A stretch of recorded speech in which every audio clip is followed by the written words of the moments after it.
Yang mulia para ketua dan wakil ketua parlemen, yang terhormat Presiden World Water Council, yang terhormat delegasi anggota parlemen. Pertama-tama saya ingin ucapkan selamat datang di Indonesia, selamat datang di Nusa Dua, Bali. Saya ingin mengawali sambutan ini dengan memberikan apresiasi atas kehadiran para ketua, wakil ketua dan anggota parlemen pada parliamentary meeting on the occasion of the 10 World Water Forum 2024. Saat ini kita berkumpul untuk membicarakan isu air sebagai fondasi kehidupan manusia. Isu air telah menjadi sleeping crisis jika tidak segera kita tangani. Dampak perubahan iklim tampaknya semakin tidak terkendali. Gelombang panas, kekeringan, banjir, kebakaran hutan dan bencana lainnya datang bergantian dan terus melanda berbagai belahan dunia. Yang paling ekstrim, kelangkaan air telah menjadi new normal di berbagai wilayah di dunia. Kelangkaan air telah memperlebar tingkat ketimpangan, lebih banyak kemiskinan, dan memperburuk kondisi kesehatan manusia. Bukan tidak mungkin, air akan menjadi ancaman bagi kehidupan generasi kita dan generasi mendatang. Namun, sayangnya perhatian dunia saat ini ditujukan untuk menangani ancaman krisis air dan berbagai krisis lingkungan lainnya. Dunia lebih fokus menghadapi ketegangan geopolitik yang semakin meruncing, rivalitas kekuatan besar, dan kompetisi ekonomi antar negara. Berbagai negara berlomba-lomba meningkatkan anggaran modernisasi persenjataan. Militer pada tahun 2003 telah meningkat menjadi 2,4 triliun US dollar. Sementara itu, studi terbaru Bank Indonesia menyebutkan belanja air pada sebesar 64 miliar US. Sedangkan komitmen pendanaan negara maju untuk mengatasi perubahan iklim di negara berkembang adalah sebesar 100 miliar US dollar per tahun. Berarti belanja global untuk sektor air kurang dari 10% belanja militer. Pada saat bersamaan, FAO menyebutkan hampir 2 miliar manusia akan mengalami absolute water scarcity. Bayangkan jika dunia bisa melipat duakan belanja untuk air bersih. Bayangkan jika dunia bisa memberikan bantuan pendanaan dan teknologi bagi sektor air di negara berkembang dan miskin. Tentu banyak yang bisa kita lakukan untuk memperbaiki situasi kelangkaan air bersih. Kita melihat telah terjadi misalokasi sumber daya dan pembiayaan di dunia ini. Kita melupakan kepentingan dasar manusia, kepentingan atas air sebagai sumber penghidupan.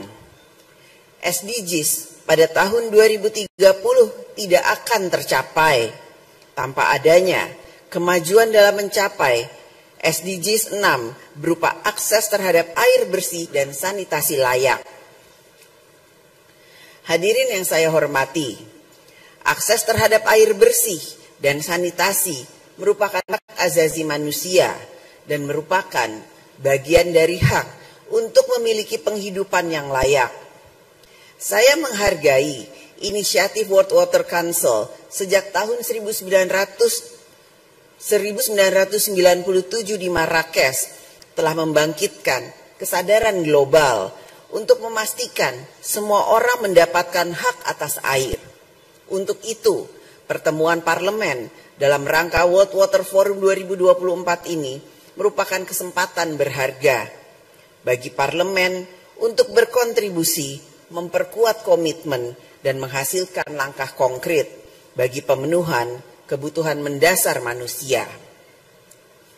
Melalui tema Mobilizing Parliamentary Action on Water for Shared Prosperity, kita harus dapat memperkuat komitmen politik parlemen yang merumuskan aksi nyata untuk melindungi sumber daya air. Kita juga perlu menjadikan air sebagai sumber perdamaian dan kesejahteraan bersama. Kita harus merumuskan langkah-langkah strategis untuk memastikan ketersediaan, aksesibilitas, dan keterjangkauan air bagi semua.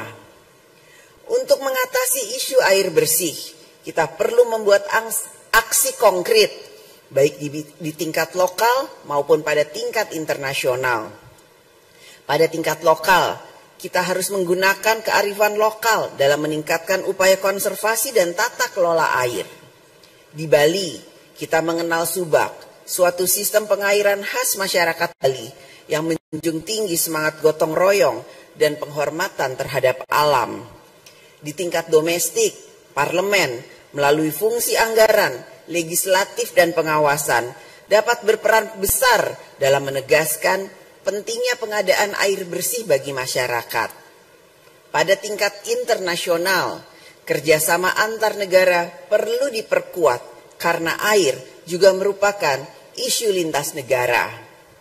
Kita dapat saling belajar, bertukar pengalaman, mengidentifikasi inovasi dan praktik-praktik terbaik pengelolaan air di berbagai negara. Kerjasama internasional juga dapat mendiseminasi kemajuan ilmu pengetahuan dan teknologi sebagai solusi yang dapat mengubah kelangkaan menjadi kebercukupan. Teknologi maju yang berpusat di negara maju seperti penyulingan air, distribusi air, dan efisiensi air perlu segera didistribusikan ke negara-negara berkembang.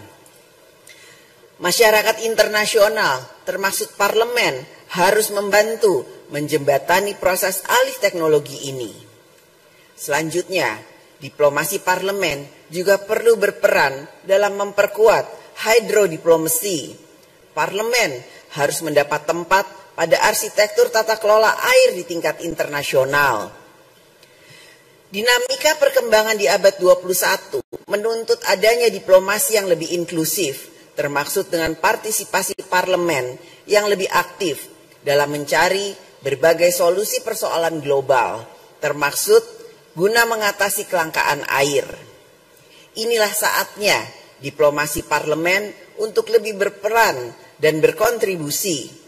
Masyarakat yang memilih kita tentu mengharapkan peran parlemen mengatasi problem kelangkaan air.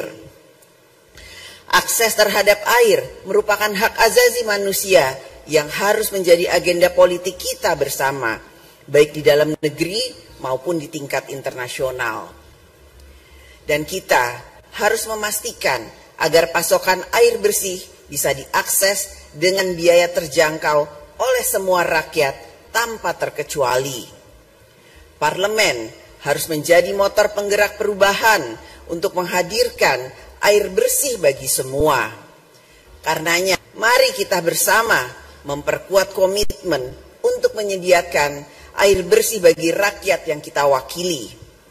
Dan dengan ini, saya nyatakan secara resmi pertemuan parlemen pada Forum Air Dunia ke-10 ini dibuka. Thank you.